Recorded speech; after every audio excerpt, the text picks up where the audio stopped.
Hi, I'm Megan, and today I'm painting this room with magnetic paint, and I want to give you a few tips of what I've found since I've done quite a bit of testing with this magnetic paint. And basically all magnetic paint is regular paint with iron filings mixed in. And it itself is not magnetic, but it gives a metallic-like surface for a magnet to be able to stick to. Now there's a couple of options of magnetic paint out there, and I want to give you some tips today on how each one of them works and how they are applied.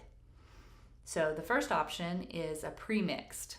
You can purchase it at most paint stores, and generally it goes on pretty dark. What I've found is most of them come out black. The second kind is an additive, and it's basically iron filings that you can add into a primer, and I've added it into a white primer to get a lighter base so that when I paint it on the wall and then come over it with my top coat, I'm not having to do as many coats to cover something this dark. So whether you buy pre-mixed or you use the iron additives, it's crucial that you mix well. If you've left it overnight, all those iron filings may have settled, and you definitely want to make sure that you're getting an even coat on your walls.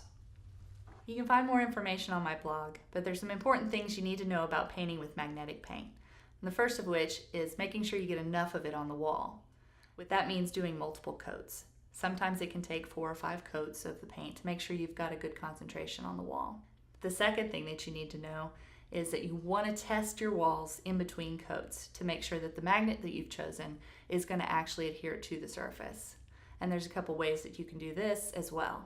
What I found that works well is to take a paper towel and apply it to the wall with the magnet on top. Now the reason I do this is because if your surface is still slightly wet and you put the magnet directly on it, it may pull some of those iron filings directly to the magnet and pull off of your wall.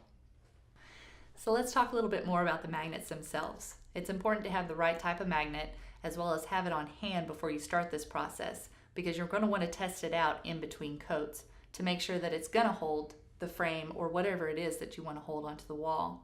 You don't want to get to the point where you've already painted the top coat and then find out that you should have done more base coats to get it to hold well. The magnets that I've found are these poly magnets. I found them online and they work great. They're super strong, they'll hold a lot of weight, and they even have this grippy surface on the back. So when they're applied to the wall, they don't tend to slip down like most magnets you would get off your refrigerator do. Besides making sure that you've got enough coats on the wall and stirring well and frequently throughout the process, it's basically like painting with any other paint. And now that you're done painting, it's on to the fun part, the decorating. And speaking of decorating, check out my blog for more creative ideas with magnetic paint. Thanks for watching.